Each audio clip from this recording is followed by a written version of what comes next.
Bonjour à tous, bienvenue sur ma chaîne YouTube pour cette nouvelle vidéo. Je vous invite d'ailleurs, si vous ne l'avez pas encore fait, à vous inscrire à ma chaîne YouTube. Cela vous permettra d'avoir les notifications. N'oubliez pas d'ailleurs d'activer la petite cloche en haut de votre portable, la cloche des notifications. Ainsi vous saurez lorsqu'une nouvelle vidéo arrive. Et j'ai pour intention de faire beaucoup de petites vidéos pour venir partager avec vous ce que je reçois depuis tellement longtemps, que j'ai déjà beaucoup partagé avec beaucoup de gens à travers des petits goûters spirituels, à travers des apéritifs spirituels. Et c'est un bonheur pour moi de découper, si je puis dire, ces petites vidéos et de venir vous expliquer ce que j'ai appris et ce que j'ai compris. Sachez tout de même que ce que je vous dis, le contenu de ces vidéos m'appartient. C'est-à-dire que je n'ai pas été l'entendre, je ne l'ai pas entendu, je ne l'ai pas lu, je n'ai pas essayé de découvrir quelque chose. Je ne veux d'ailleurs, je ne veux pas vous convaincre. Le rôle d'un voyant n'est pas de convaincre, le rôle d'un voyant est de transmettre. Le rôle d'un médium est de transmettre. Vous prenez, vous ne prenez pas, vous ne prenez pas. Vous prenez une partie de ce que je dis, ça me va très bien. Peut-être que votre âme évoluera plus tard, comprendra plus tard, grandira plus tard. Chacun va à son rythme. La spiritualité égale à la liberté et la liberté égale la spiritualité. Et cette petite vidéo d'aujourd'hui, c'est une vidéo sur la naissance. Dans une précédente vidéo, je vous ai parlé du libre arbitre. Si vous ne l'avez pas regardé, n'hésitez pas à y aller. Cela sera très complémentaire à la vidéo d'aujourd'hui de la naissance. Notre âme est composée, je dirais, d'une énergie tellement particulière qu'elle a une mémoire indescriptible qui se souvient de toutes nos incarnations. Si vous pensez que vous êtes venu sur cette terre, que vous êtes venu, on ne sait pas trop pourquoi, que vous naissez, on ne sait pas trop pourquoi, que vous mourrez, mais on ne sait pas trop pourquoi, et puis qu'après, il n'existe plus rien, pour moi, ce n'est pas la réalité de la vie. La vie continue sans cesse, la mort n'existe pas. À partir de là, que se passe-t-il? On a ici une terre terrestre, évidemment, on est sur cette terre, on vit des expériences et le but de l'expérience terrestre, c'est de comprendre, d'évoluer et de grandir. Mais attention, nous ne sommes pas juste un corps, nous sommes d'abord une âme, c'est-à-dire que nous sommes des êtres spirituels qui venons vivre une expérience terrestre et non pas des êtres terrestres qui essayons de vivre une expérience spirituelle ou de comprendre la spiritualité. Il faut remettre les choses à leur place. J'ai une habitude, je dis toujours, les voyants sont les plombiers de l'âme, les médiums sont les plombiers de l'âme. C'est-à-dire qu'on vient réparer, essayer de transmettre, de dire ce que l'on reçoit tout simplement. Et pourquoi la naissance? Eh bien parce que c'est le début même de l'incarnation et de la nouvelle incarnation. Notre âme, avant de venir sur cette terre, décide dans ce qu'on appelle l'au-delà, et on en reparlera, mais vous savez, l'au-delà se mélange avec la terre, se mélange avec les autres planètes. Il n'y a pas le ciel puis la terre. Parfois je vois des gens qui lèvent la tête comme ça pour dire « formidable, je voudrais regarder le ciel, où est mon papy au ciel ?» Non, le ciel fait partie de nous.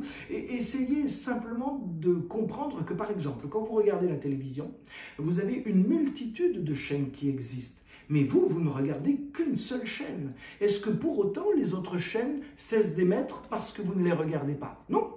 Toutes les chaînes émettent en même temps, mais sur des fréquences différentes, sur des ondes différentes. Et bien là, c'est la même chose. Vous avez le monde terrestre, qui est dans une matière très lourde, assez complexe et assez difficile, je dois le dire. Et puis vous avez le monde qu'on peut appeler virtuel, que j'appelle le monde d'à côté, donc le monde de l'au-delà, avec une énergie très fluide et très légère, mais qui fait partie de nos propres énergies, sauf que nous ne sommes pas connectés sur le même canal, et c'est pour cette raison que lorsque l'on n'est pas médium, on a beaucoup de difficultés à être en contact avec son ange gardien ou avec un défunt. C'est juste qu'on n'est pas connecté sur, je dirais, la bonne fréquence, et c'est ça qui est vraiment important. Et donc notre âme, avant de venir sur cette terre, en fonction des vies déjà passées, réfléchit à une nouvelle incarnation.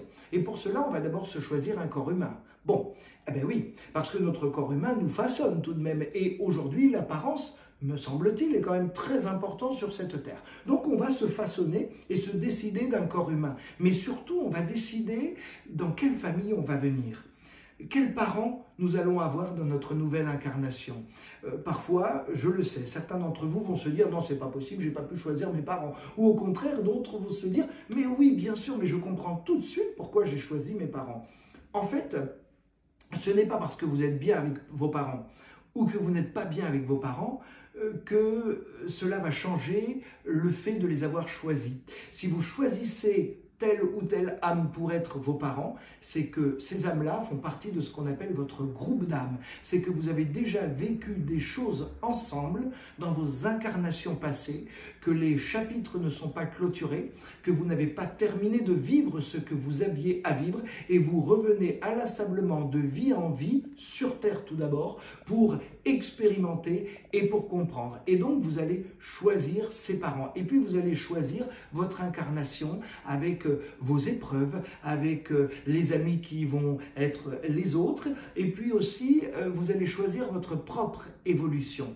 Et quand l'âme arrive dans ce petit corps, je dois dire qu'elle est relativement mal à l'aise. Essayez tout de même d'entrer dans un jean qui vous allait il y a 10 ans, mais qui ne vous va plus du tout aujourd'hui. Vous allez passer une mauvaise journée quand même, hein. Vous n'allez pas réussir à boutonner les boutons du jean, vous allez vous sentir oppressé, vous n'allez pas pouvoir respirer correctement. Eh bien, cette toute petite âme très légère, très fluide, qui vient du monde de l'au-delà, lorsqu'elle incorpore un nouveau corps pour une nouvelle incarnation, elle n'est pas très bien, hein. Elle ne se sent pas très à l'aise, elle préférait, je vous le dis tout de suite, être dans le monde de l'au-delà. Et d'autant plus qu'elle sait parfaitement ce qui va se passer, puisque l'incarnation qui arrive a été prévue et a été préparée.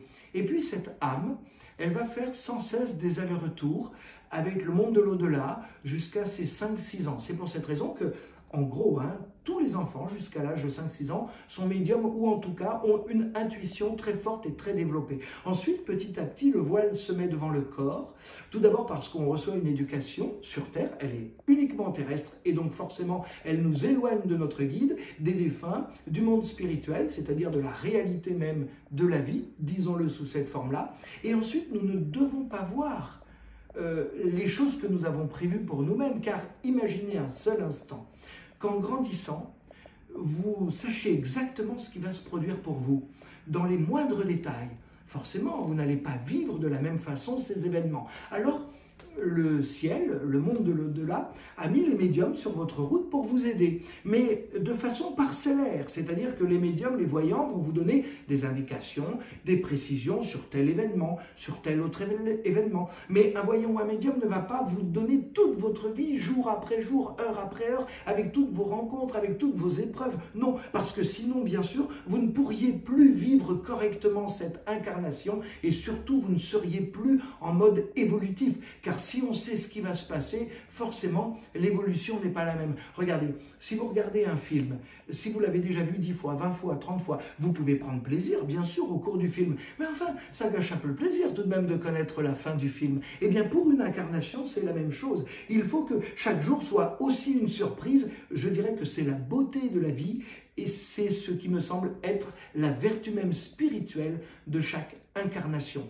Voilà ce qu'est la naissance. Bientôt, je vous parlerai des épreuves, du monde de l'au-delà, de ce qu'on appelle la mort également, de l'argent et de la spiritualité. Bref, j'ai beaucoup de sujets pour vous, si vous êtes d'accord de bien vouloir me suivre. Et petit à petit, comme ça, j'espère pouvoir répondre à quelques questions que vous avez en vous, peut-être d'ailleurs depuis très longtemps. Je vous remercie encore de votre attention. Sachez que c'est toujours un bonheur et un grand plaisir pour moi de partager avec vous. Et je vous dis à très bientôt sur ma chaîne.